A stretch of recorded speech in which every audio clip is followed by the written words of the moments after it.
الرجيم بسم الله الرحمن الرحيم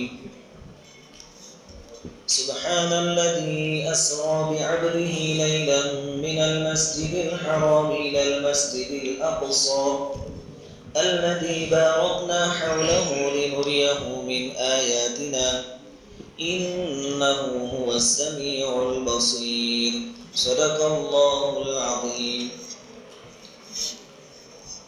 بزرگوں اور پیارے بھائیوں، معراج کے سلسلے میں ہماری گفتگو چل رہی ہے. معراج کے واقعے میں ہماری بات پہنچی تھی کہ نبی کریم صلی اللہ علیہ وسلم نے اللہ رب العزت کا دیدار کیا ہے. اللہ رب العزت نے پوچھا کہ کیا تحفے میں لائے ہو؟ تو نبی کریم صلی اللہ علیہ وسلم نے التحیات کا شروع کا حصہ التحیات للہ والصلوات والطیبات یہ پیش فرمائے. اس کے مقابلے میں اللہ تعالیٰ نے 3 انعامات پیش کیے. السلام علیکہ ایھا النبی ورحمۃ اللہ وبرکاتہ. اس کے بعد اللہ تبارک و تعالیٰ نے 3 بڑے بڑے تحفے نبی کریم صلی اللہ علیہ وسلم کو عطا فرمائے. پہلا تحفہ 50 نمازیں عطا فرمائی کہ آپ کی امت پر 50 نمازیں فرض کی جا رہی ہیں. دوسری چیز سورہ بقرہ کی آخری 2 آیتیں اللہ رب العزت نے عطا فرمائی آمن الرسول سے چھلے تک. اور تیسری یہ بات اللہ رب العزت نے بیان فرمائی کہ نبی جی آپ کی امت میں سے جو کوئی بھی شرک کے علاوہ دوسرے گناہ لے کر آئے گا میں ان گناہوں کو معاف کر دوں گا. 3 بڑے تحفے. سب سے پہلی چیز نماز. ہم اندازہ لگائیں کہ نماز کے علاوہ دوسرے بھی بہت سارے احکام ہیں شریعت کے. روزے کی فرضیت کے بارے میں حکم نازل ہوا زمین پر. حضور زمین پر تھی اور فرشتے کے ذریعے سے حکم آیا. زکوٰۃ کے بارے میں حکم نازل ہوا زمین پر. حج بہت بڑی عبادت ہے، اس کے بارے میں بھی حکم نازل ہوا زمین پر. صدقات وغیرہ کے بارے میں احکام نازل ہوئے زمین پر. لیکن جب نماز کی باری آئی تو اللہ رب العزت نے اپنے محبوب کو اپنے پاس بلایا اور حضور کی محبت، حضور کی ملاقات اپنے رب کے ساتھ. حضور انسانوں میں سب سے بڑے اور اللہ رب العزت تو سب سے بڑا. دونوں بڑوں کی ملاقات کے وقت جو تحفہ ملا وہ ہے نماز. حالانکہ نماز کا حکم زمین پر بھی مل سکتا تھا لیکن آسمانوں پر حکم دیا گیا. تو نماز کا ویلیو کتنا ہوگا. نماز میں اللہ رب العزت نے شفا رکھی ہے. حدیث میں آیا ہے کہ حضرت ابو ہریرہ رضی اللہ تعالیٰ عنہ سے حضور نے فرمایا کہ ابو ہریرہ پیٹ میں درد ہے. ان کی پوزیشن دیکھ کر معلوم ہو گیا ہوگا. حضرت ابو ہریرہ رضی اللہ تعالیٰ عنہ نے فرمایا کہ ہاں. حضور صلی اللہ علیہ وسلم نے فرمایا کہ نماز پڑھو، نماز میں شفا ہے. اب ہمارے پیٹ میں درد ہو تو ہم باپو کے پاس جائیں گے، لیکن حضور نے جو علاج بتایا وہ نماز ہے. گھر میں تنگی ہے، نماز پڑھو. روزی میں پرابلم ہے، نماز پڑھو. روزی کے مسئلے میں ہم لوگ باپو لوگوں کے پاس بہت چکر کاٹتے ہیں اور کئی طرح کے تعویذ پہنتے ہیں، لیکن ان تعویذوں سے کوئی فائدہ نہیں ہوگا. کیونکہ قرآن کیا کہتا ہے؟ وَمَنْ أَعْرَضَ عَنْ ذِكْرِي فَإِنَّ لَهُ مَعِيشَةً ضَنْكًا. جو کوئی ہماری یاد سے غافل رہے گا ہم اس کی روزی کو تنگ کر دیں. اور جس کی روزی کو اللہ تنگ کر دے کوئی باپو بھی وہ روزی کشادہ نہیں کر سکتا، کھول نہیں سکتا. اب ایک آدمی 5 وقت کی نمازیں نہ پڑھے، دن میں 1-2 نماز پڑھ لے، جمعہ تو جمعہ نماز پڑھے، عید سے عید نماز پڑھے، پھر وہ تعویذوں کا پورا جھنڈ بھی گلے میں لٹکا لے لیکن اس کو روزی میں برکت ہونے والی نہیں، کیونکہ یہ اللہ رب العزت سے غافل ہو گیا. اللہ رب العزت نے قرآن میں فرما دیا کہ ہم اس کی روزی تنگ کر دیں، اس کا کوئی علاج نہیں. تو نماز میں روزی کی برکت بھی ہے. نماز میں کتنی طاقت ہے کہ سورج اور چاند کو گرہن لگ جائے، جب ان کی روشنی اللہ تعالیٰ چھین لیتا ہے اپنی قدرت ظاہر کرنے کے واسطے، اس وقت حضور صلی اللہ علیہ وسلم نے فرمایا کہ تم نماز پڑھو، صلاۃ الکسوف اور صلاۃ الخسوف، چاند گرہن کی نماز اور سورج گرہن کی نماز، اس کے ذریعے اللہ تعالیٰ یعنی نماز کی برکت سے اللہ تعالیٰ نماز کی سورج اور چاند کی روشنی واپس کر دیتا ہے۔ اتنی طاقت۔ آسمانوں سے بارش رک گئی ہو، اللہ رب العزت کے لاڈلے نبی نے فرمایا کہ صلاۃ الاستسقاء پڑھو، یعنی بارش مانگنے کی نماز پڑھو۔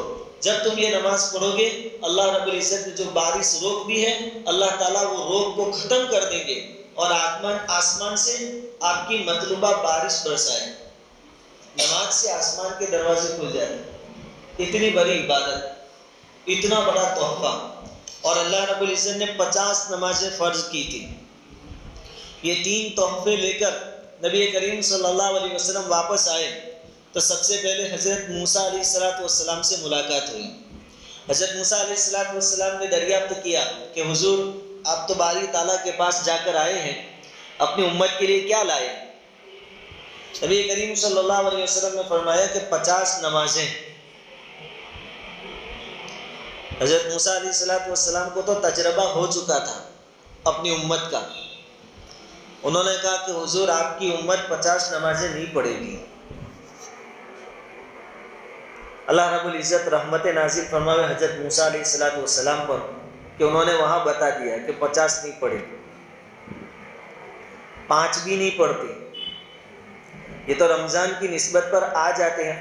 ابھی کی نماز کا میں حال بتاؤں کہ نماز سے فارغ ہونے کے بعد جو اٹھے یہاں سے سلام پھرانے کے بعد، اب باہر جانے کے لیے ایسے تالا ویلی میں تھے اور باہر سب کی رکعتیں گئی تھی، راستے بند تھے، تو 1.5-2 منٹ تک وہاں کھڑے رہے، پورا تولا، جیسے جانوروں کا تولا ہوتا ہے ویسے۔ لیکن یہ توفیق نہیں ہوتی کہ بیٹھ جاؤ، تسبیح فاطمی پڑھ لیں، 33 مرتبہ سبحان اللہ پڑھ لیں، 33 مرتبہ الحمدللہ پڑھ لیں، 33 مرتبہ اللہ اکبر پڑھ لیں، کیونکہ آڑے دنوں میں نماز کی عادت ہی نہیں ہے۔ ابھی تو ٹھیک ہے، ماحول ہے اور توفیق مل جاتی ہے، آ گئی، لیکن پھر مسجد میں آنے کے بعد گھبراہٹ ہوتی ہے کہ کب یہاں سے بھاگ جانا، سلام پھیری نہیں کہ بھاگ جاتے۔ تو پھر 50 نمازوں میں تو کیا حال ہوتا، 5 میں یہ ہمارا حال ہے۔ حضرت موسیٰ علیہ السلام نے کہا کہ واپس جاؤ، قربان جائیے نبی کریم صلی اللہ علیہ وسلم کی ذات اقدس پر، آپ واپس تشریف لے گئے۔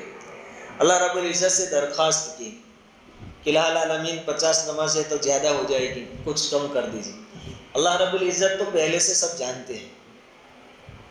اللہ تعالیٰ نے 5 نمازیں کم کر دی کہ ٹھیک ہے جاؤ 45 نمازیں لے کر جاؤ۔ پھر موسیٰ علیہ السلام کے پاس آئے کہ 45، کہا کہ نہیں میل کھائے گا 45 کا بھی، آپ پھر واپس جائیں۔ حضور صلی اللہ علیہ وسلم پھر واپس گئے، پھر اللہ تعالیٰ نے 5 کم کی، 40 ہوئی، پھر آئے، موسیٰ علیہ السلام نے پھر واپس بھیجا۔ اس طریقے سے 9 مرتبہ نبی کریم صلی اللہ علیہ وسلم ہمارے واسطے واپس گئے۔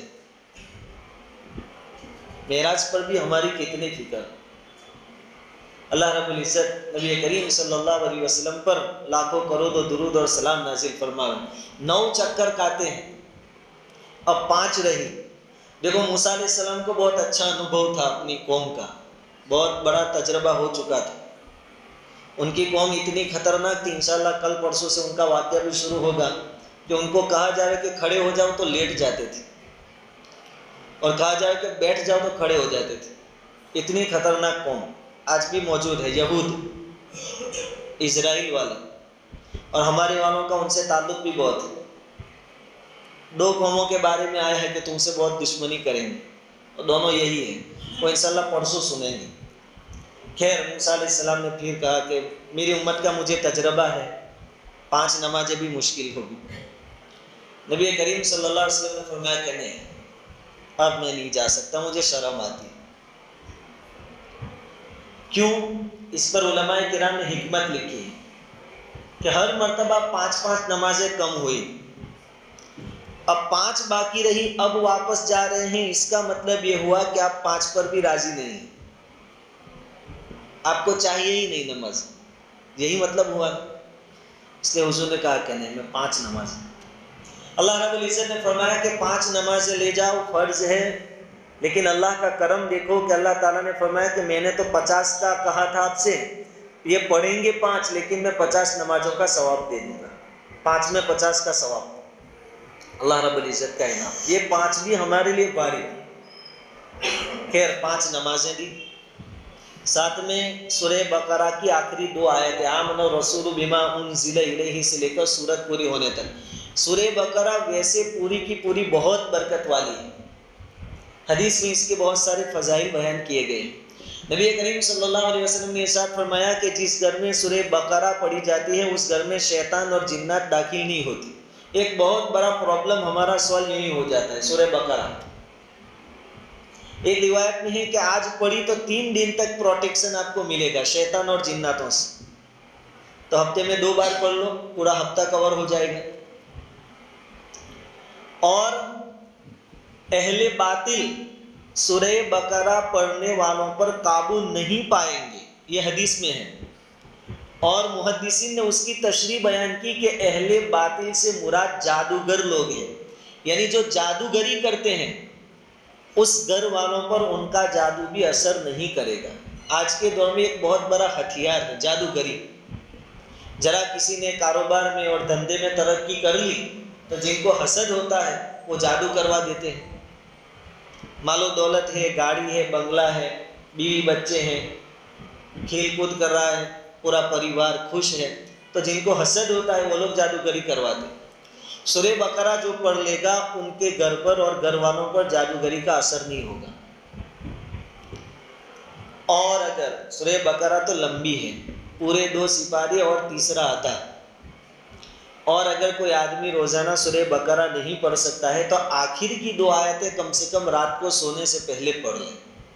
حدیث میں آتا ہے کہ جس نے رات کو سونے سے پہلے یہ 2 آیتیں پڑھ لی، پوری رات اس کے لیے یہ 2 آیتیں کافی ہو جائے گی۔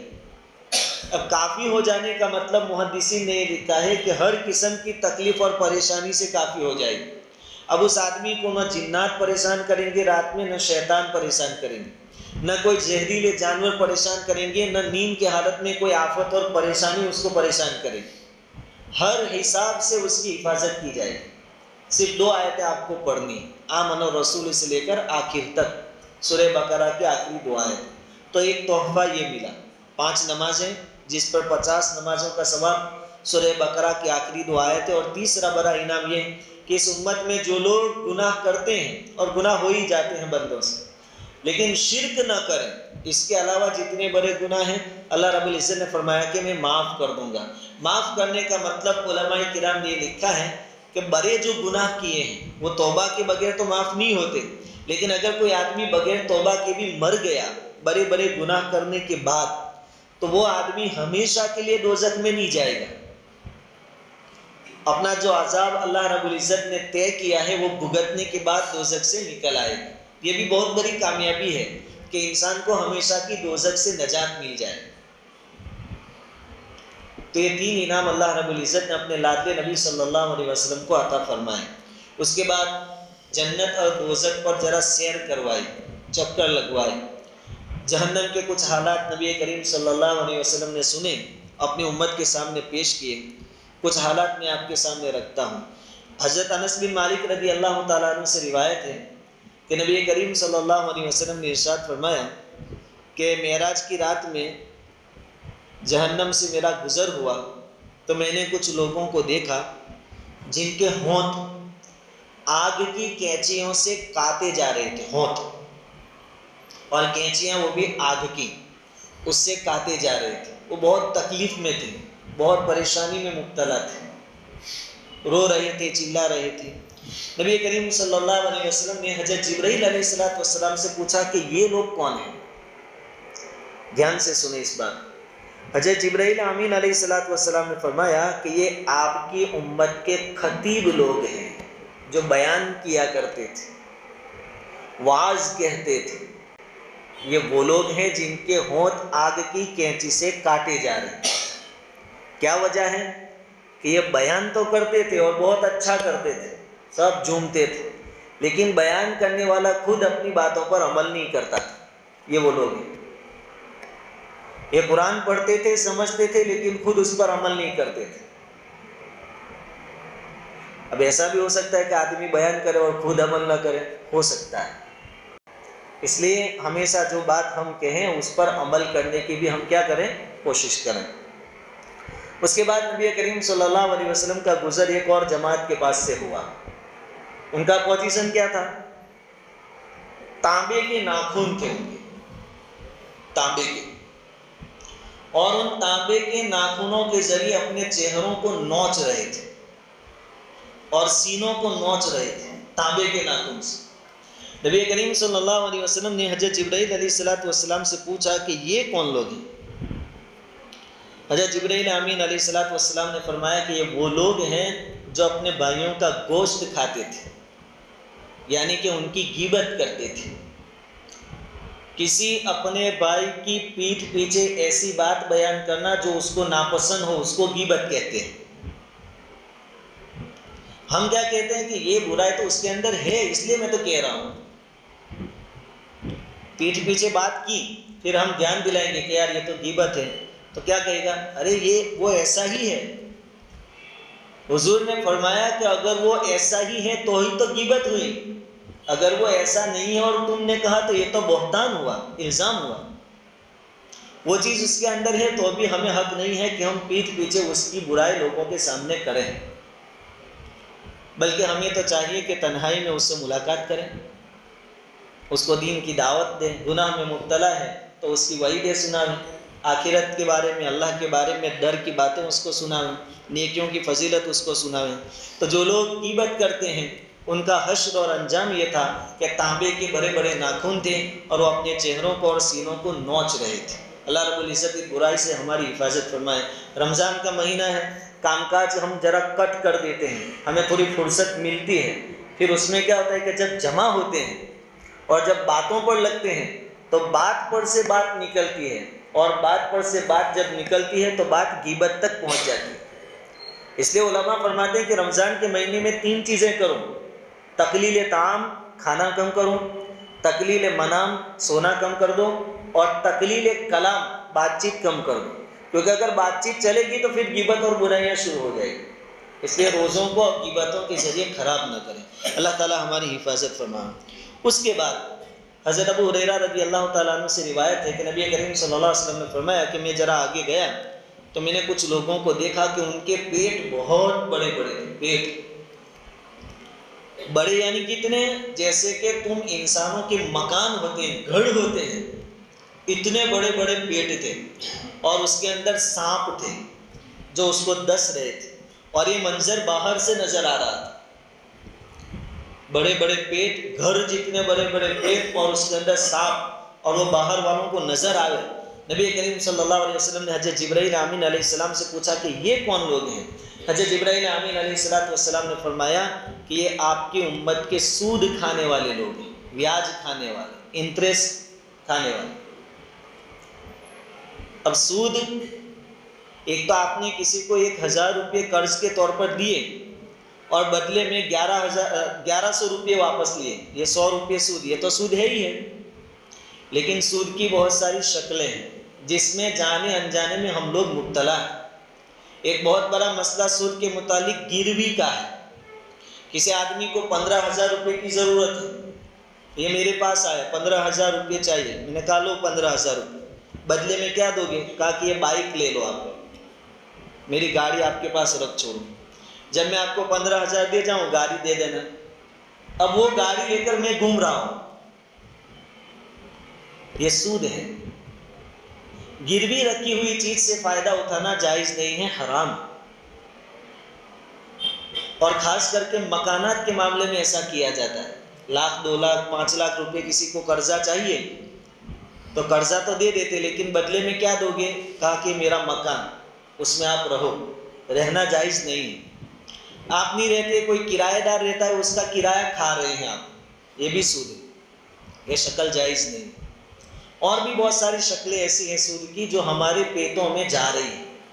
ایک روایت کا خلاصہ ہے، مجھے جہاں تک یاد آ رہا ہے کہ آخر زمانے میں آدمی سود نہیں کھائے گا تو سود کا دھواں تو کم سے کم اس کو لگے گا، اور آج کے زمانے میں ہم اس کے مبتلا ہے، اس میں کسی نہ کسی طریقے سے سود، بینک کے اکاؤنٹ کے ذریعے یا پھر بینک میں جو ہم پیسے ٹرانسفر کرتے اس میں کوئی شکل ہو، شیئر بازار کا مسئلہ ہو، کسی نہ کسی طریقے سے سود، ان کا عذاب بڑا سخت ہے۔ اور سود ایک ایسا گناہ ہے جس کے مقابلے میں اللہ تعالیٰ نے جنگ کا اعلان کیا ہے، اور کوئی گناہ ایسا نہیں جس کے بارے میں اللہ نے کہا ہو کہ میں اور میرا رسول جنگ کے لیے تیار ہے۔ سود کے بارے میں کہا کہ اگر تم اس کو نہیں چھوڑو گے فَأْذَنُوا بِحَرْبٍ مِّنَ اللَّهِ وَرَسُولِهِ، تو اللہ اور اس کے رسول کے ساتھ جنگ کے لیے تیار ہو جاؤ۔ سود تباہی لاتا ہے، سود بیماریاں لاتا ہے، ایسی بیماریاں جو ہم نے پہلے کبھی نہ دیکھی ہو، کبھی نہ سنی۔ سود جہاں ہوتا ہے وہاں پاگل پن زیادہ ہوتا ہے، مجنون اور دیوانے قسم کے لوگ زیادہ ہوتے ہیں۔ اس کے بعد تھوڑے آگے بڑھے تو نبی کریم صلی اللہ علیہ وسلم جس فرشتے کے پاس سے گزرتے وہ فرشتے آپ کو سلام کرتے، مبارکبادی دیتے کہ آپ تو معراج کے لیے تشریف لائے ہیں، اور ساتھ میں ایک بات کہتے کہ نبی جی اپنی امت سے کہنا کہ پچھنا لگایا کریں، ہجامہ کروا، ہجامہ ہم کرواتے ہیں کپنگ تھراپی والا، وہ اس میں بہت برکت ہے، بہت ساری بیماریوں سے شفا ہے، خاص کر کے بلڈ پریشر کا جو مسئلہ آج کل نارمل ہو رہا ہے، اور بھی بہت ساری بیماریوں سے شفا اس کے اندر اللہ رب العزت نے رکھی ہے، پچھنا لگانے، تو اس کا بھی اہتمام کرنا چاہیے۔ اس کے بھی تاریخیں حدیث میں حضور نے بیان فرمائی، اسلامک مہینے کی 17، 19 اور 21 تاریخ۔ اب تو حکیم صاحب گھر گھر آتے ہیں، ہمارے لیے بالکل سہولت ہو گئی، تو سنت کی نیت سے پچھنے بھی لگوانے چاہیے۔ اس کے بعد نبی کریم صلی اللہ علیہ وسلم آگے بڑھے تو آپ صلی اللہ علیہ وسلم کا ایک قوم کے پاس سے گزر ہوا۔ وہ قوم کیا کرتی تھی کہ بیج جو آتے ہیں نا، گلہ یعنی اناج کا جو بیج آتا ہے وہ زمین میں ڈالتی، اور تھوڑی دیر میں اناج اگ نکلتا، وہ لوگ اناج کاٹ لیتے، جیسے ہی کاٹتے پھر دوسرا اناج لگ جاتا اس کے اوپر۔ نبی کریم صلی اللہ علیہ وسلم نے جبرائیل امین سے پوچھا کہ یہ کون؟ حضرت جبرائیل علیہ السلام نے کہا کہ یہ آپ کی امت کے مجاہدین ہیں، جنہوں نے اللہ کے راستے میں جہاد کیا، اللہ تعالیٰ ان کو ایک نیکی کے بدلے 700 گنا اجر و ثواب عطا فرماتا ہے، اس لیے وہ غلہ کاٹتے اور فوراً دوسرا غلہ وہاں لگ جاتا، پھر وہ کاٹتے پھر لگ جاتا، یہ ان کی نیکیاں تھیں۔ اس کے بعد نبی کریم صلی اللہ علیہ وسلم کا گزر کچھ ایسے لوگوں کے پاس ہوا جن کے سروں پر بڑی پتھر کی بڑی چٹان ماری جا رہی تھی، جیسے ہی چٹان ماری جاتی اس کا سر کچل جاتا، پھر جیسا تھا ویسا ہو جاتا، پھر چٹان ماری جاتی، پھر کچل جاتا، پھر جیسا ویسا ہو جاتا۔ نبی کریم صلی اللہ علیہ وسلم نے پوچھا حضرت جبرائیل علیہ السلام سے یہ کون ہے؟ حضرت جبرائیل علیہ السلام نے فرمایا سنو اس کو دھیان سے نوجوانوں، حضرت جبرائیل علیہ السلام نے فرمایا کہ یہ وہ لوگ ہیں جو نماز میں سستی کرتے تھے، نماز میں سستی، نماز چھوڑتے تھے ایسا نہیں کہا، سستی کرتے تھے، آئے کبھی لیٹ آئے، کبھی تکبیر اولیٰ گئی، کبھی 2 رکعتیں گئی، کبھی جماعت چلی گئی، کبھی قضا ہو گئی، اور کبھی مسجد میں آ گئے، تراویح چالو ہے، قرآن شریف پڑھا جا رہا ہے اور وہ پیچھے بیٹھ کر باتیں کر رہے ہیں، یہ بھی تو سستی ہے۔ اللہ کا کلام پڑھا جا رہا ہے، یہ تو اللہ کے کلام کی بھی ناقدری ہے، اللہ کے کلام کی توہین ہے، اس پر اللہ رب العزت کو کتنا غصہ آتا ہوگا۔ آپ کیا ثابت کرنا چاہتے ہیں کہ مصلی پر کھڑے ہو کر جو اللہ کا کلام پڑھا جا رہا ہے اس کا کوئی ویلیو آپ کے پاس نہیں؟ آپ کی باتیں اتنی امپورٹنٹ ہیں کہ قرآن بھی اس کے سامنے کچھ نہیں، کیا آپ قرآن سننے کے بجائے باتیں کر رہے ہیں، ایک دوسرے کا مذاق اڑا رہے ہیں، پیر لمبے کر کر دیوار کے ساتھ بیٹھے ہوئے ہیں آپ؟ یہ بہت بڑی ناقدری ہے۔ یہ امت اگر وقت پر سوچ لے تو ناقدری کی وجہ سے بہت ساری نعمتیں ہم سے چھین لی گئی۔ ایک رننگ چیز میں آپ کو بتاتا ہوں، اذان کا مسئلہ چل رہا ہے، لاؤڈ اسپیکر پر اذان ہوتی ہے، اس کا مسئلہ ابھی چل رہا ہے، اس کی وجہ وہ بھی ہماری ناقدری، کیونکہ اذانیں ہوتی تھی تو نہ ہم نے ٹی ویاں بند کی، نہ ریڈیو بند کیے، نہ میچ دیکھنا چھوڑا، نہ میچ کھیلنا چھوڑا، نہ اذان کا ہم نے جواب دیا۔ اللہ رب العزت ناقدری پر نعمتوں کو دھیرے دھیرے چھین لیتا ہے، ہمیں اندازہ نہیں ہوتا، پھر وہ چلی جاتی، پھر واپس نہیں آتی۔ کسی کو بہت توفیق ہوئی تو بہت تو ٹی وی کا والیوم بند کر دیا، لیکن دیکھے گا تو وہ میچ۔ حالانکہ اذان کے وقت تو یہ کہا گیا کہ بہتر ہے کہ آپ قرآن کی تلاوت کرتے ہو اس کو بھی بند کر دیں اور اذان کا جواب دیں۔ فرض اور واجب نہیں ہے جواب دینا زبان سے، لیکن اس کا ادب یہ ہے۔ اب ہمارے نوجوان نماز میں سستی اور کاہلی کریں، یہ نماز میں سستی یہ تو منافقوں کا عمل تھا، لیکن منافقوں میں بھی اتنی ہمت نہیں تھی کہ نبی کریم صلی اللہ علیہ وسلم کے زمانے میں جماعت چھوڑ دے، وہ بھی جماعت کے ساتھ نماز پڑھنے کے لیے حاضر ہوتے تھے۔ اکا دکا جو پیچھے رہ جاتے، صحابہ کرام فرماتے ہیں کہ ہم سمجھ جاتے کہ یہ منافق ہیں۔ اب ہم سوچیں نماز میں سستی، وہ نماز جو معراج میں بلا کر اللہ رب العزت نے دی، وہ نماز جس میں 5 پر 50 کا ثواب اللہ رب العزت دیتا ہے، اس میں سستی نہیں کرنی چاہیے۔ ان کا عذاب یہ ہے کہ ان کے سروں کو بڑے بڑے پتھروں کے چٹان سے کچلا جاتا تھا۔ اب یہ نہ سمجھے کہ یہاں کچل گیا پھر نیا ہو گیا سر تو تکلیف نہیں ہوگی، ایسا نہیں ہے۔ وہ کچلنے کی جو تکلیف ہوتی ہے، ابھی ہم سر دیوار کے ساتھ ٹھوک کر ذرا دیکھیں کیا ہوتا ہے، پھر اس کا اندازہ لگائیں کہ وہ چٹان پڑے گی تو کیا ہوگا، تکلیف ہوگی۔ وہ کچل جائے گا، پھر جیسا تھا ویسا بنے گا، پھر مارا جائے گا، یہ تکلیف ہوتی رہے گی۔ اللہ رب العزت نماز میں سستی کرنے سے ہماری حفاظت فرمائے۔ پھر ایک اور قوم پر سے نبی کریم صلی اللہ علیہ وسلم کا گزر ہوا، ان کی پوزیشن یہ تھی کہ ان کی شرمگاہوں پر آگے اور پیچھے چیتھرے لپیٹے ہوئے تھے، کپڑے کے ٹکڑے چیتھرے شرمگاہوں پر آگے اور پیچھے کی جانب، اور وہ لوگ اونٹ اور بیل کی طرح چر رہے تھے، کھا رہے تھے، اور کیا کھا رہے تھے؟ پتھر کھا رہے تھے۔ حضور صلی اللہ علیہ وسلم نے پوچھا جبرائیل امین سے کہ یہ کون ہے؟ کہا کہ وہ لوگ ہیں جو زکوٰۃ نہیں دیتے تھے، زکوٰۃ ادا نہیں کرتے تھے۔ ایک تو جہنم کے پتھر کھا رہے تھے، دوسرا زکوم کا درخت ایک ہے، زکوم جہنم کے بیچ میں انتہائی کڑوا اور بدبودار اور کانٹے دار، وہ کھا رہے تھے۔ یہ وہ لوگ تھے جو اپنے مالوں کی زکوٰۃ ادا نہیں کرتے تھے، اس لیے حساب کرنا چاہیے اور زکوٰۃ دے دینی چاہیے، کیونکہ جس مال کی زکوٰۃ نہیں دی جاتی اس مال کو آفتیں گھیر لیتی ہیں، وہ کسی نہ کسی طرح پھر کیا ہو جاتا ہے، وہ مال ہلاک ہو جاتا ہے، اور ایک روایت کے مطابق تو حلال مال کو بھی ساتھ لے جاتا ہے، دوسرا جو مال ہے اس میں بھی بگاڑ پیدا ہو جاتا ہے، اس لیے وقت پر زکوٰۃ ادا کرتے رہنی چاہیے۔ پھر نبی کریم صلی اللہ علیہ وسلم کا گزر کچھ لوگوں کے پاس سے ہوا، ان کی پوزیشن بڑی عجیب تھی، ہاندی جل رہی تھی، چولہا جل رہا تھا، اس کے اوپر ہاندی رکھی تھی، اس میں گوشت رکھا ہوا تھا، اور دوسری ہاندی کے اندر کچا گوشت تھا اور اس میں سے بدبو آ رہی تھی، سڑا ہوا گوشت تھا۔ تو وہ لوگ اچھا گوشت کھانے کی بجائے وہ بدبودار گوشت کھا رہے تھے، وہ سڑا ہوا کچا گوشت کھا رہے تھے جس میں سے انتہائی بدبو آ رہی تھی۔ نبی کریم صلی اللہ علیہ وسلم نے حضرت جبرائیل امین سے پوچھا کہ یہ کون لوگ ہیں کہ اچھا گوشت چھوڑ کر یہ کھا رہے ہیں؟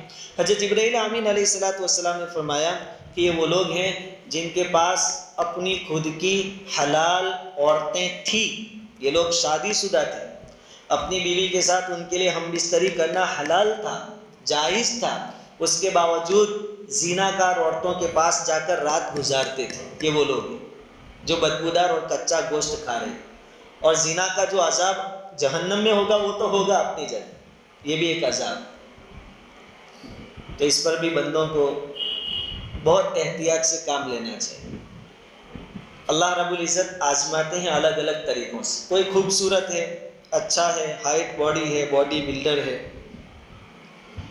اور اللہ نہیں کرے ایک دو عورتیں مان لو کہ اس کے پیچھے فریفتہ ہے، عاشق ہے، تو یہ اس آدمی کے لیے فخر کی چیز نہیں ہے، اس کے لیے آزمائش کی چیز ہے کہ اللہ نے اس کو حسن دیا ہے، خوبصورتی دی ہے، طاقت باڈی ہائٹ دی ہے، یہ سب دے کر اللہ اس کو آزمانا چاہتے ہیں۔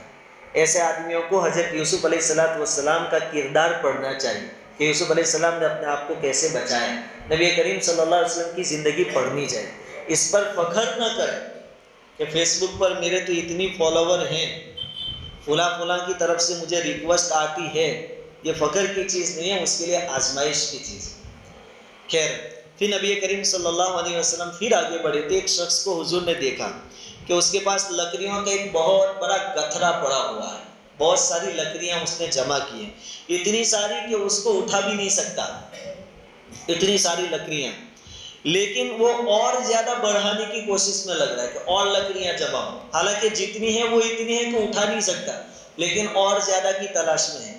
حضور صلی اللہ علیہ وسلم نے حضرت جبرائیل امین سے پوچھا کہ یہ کون ہے؟ حضرت جبرائیل علیہ السلام نے فرمایا کہ یہ وہ آدمی ہے جس کے پاس لوگ امانتیں رکھتے تھے، اپنی چیزیں امانت، اور اس آدمی سے امانتوں کی حفاظت نہیں ہوتی تھی، اس کے باوجود دوسری امانتیں ڈھونڈ رہا تھا لوگوں سے، جس کو امانت رکھوانی وہ رکھے میرے پاس، حالانکہ جو رکھ جاتے اس میں خیانت کرتا تھا، لیکن اور ڈھونڈ رہا تھا۔ یہ ایسا ہی ہے جیسے لکڑیاں ہیں، اٹھا نہیں سکی اتنی ہے لیکن اور ڈھونڈ رہا ہے۔ اس کے بعد نبی کریم صلی اللہ علیہ وسلم نے ایک منظر دیکھا کہ ایک سوراخ کے اندر سے ایک بیل نکلا، بیل بہت بڑا۔ اب نکلنے کے بعد وہ واپس اس سوراخ میں جانا چاہتا ہے۔ اب سوراخ چھوٹا سا ہے، یہ بہت کوشش کے باوجود اندر گھس نہیں رہا ہے، لیکن پھر بھی محنت کیے جا رہا ہے۔ نبی کریم صلی اللہ علیہ وسلم نے جبرائیل امین سے پوچھا کہ یہ کون ہے اور یہ ایسا کیوں کر رہا ہے، یہ سوراخ میں کیسے واپس جا سکتا ہے، یہ بیکار کی کوشش کیوں کر رہا ہے؟ حضرت جبرائیل امین علیہ السلام نے فرمایا کہ یہ وہ شخص ہے جو کوئی بڑا کلمہ کہہ دیتا تھا، یعنی گناہ کی کوئی بات کہہ دیتا تھا زبان سے، اور پھر اس کو افسوس ہوتا تھا، اور پھر وہ افسوس کرتا تھا کہ کاش یہ بات واپس لوٹ جاتی، اور ہم جانتے ہیں کہ تیر نکلنے کے بعد واپس نہیں آتا، اس لیے بولنے سے پہلے اس کو تول لیا کریں۔ جو بات زبان سے نکل جاتی ہے وہ ریپیٹ ہوتی نہیں۔ ہم لوگوں کو ہنسانے کے واسطے کچھ بھی بول دیتے ہیں، لیکن ہر بات کا ہمیں حساب دینا پڑے گا۔ ان السمع والبصر والفؤاد کل اولئک کان عنہ مسئولا، ایک ایک چیز کے بارے میں اللہ رب العزت قیامت کے دن پوچھیں گے۔ اس لیے بات کرنے سے پہلے بھی آدمی کو چاہیے کہ بہت زیادہ سوچیں۔ یہ جہنم کے کچھ حالات تھے جو نبی کریم صلی اللہ علیہ وسلم نے دیکھے۔ معراج کے واقعے کے بارے میں روایتیں بہت ساری ہیں، الگ الگ حدیث کی کتابوں میں الگ الگ جگہوں پر موجود ہے، اس میں سے کچھ اس کتاب میں جمع کی گئی، میں نے چند آپ کے سامنے بیان کی۔ پھر نبی کریم صلی اللہ علیہ وسلم نے جنت بھی دیکھی، جنت کا جو داروغہ ہے، گیٹ کیپر، واچ مین، رضوان جس کا نام ہے، اس سے ملاقات ہوئی۔ جنت کا کچھ منظر بھی نبی کریم صلی اللہ علیہ وسلم کو دکھایا گیا، آب کوثر، حوض کوثر آپ کو دکھائی گئی۔ صحابہ کرام کے مکانات بھی نبی کریم صلی اللہ علیہ وسلم نے معراج میں دیکھے۔ اس کے بعد معراج کا یہ سفر ختم ہوا۔ آئندہ کل انشاءاللہ ہم سنیں گے کہ واپس آنے کے بعد مکہ والوں کی طرف سے رد عمل کیا رہا، حضور نے جب یہ واقعہ پیش کیا تو مکہ والوں نے کیا کہا، اس کے بارے میں انشاءاللہ تعالی آئندہ کل سنیں گے۔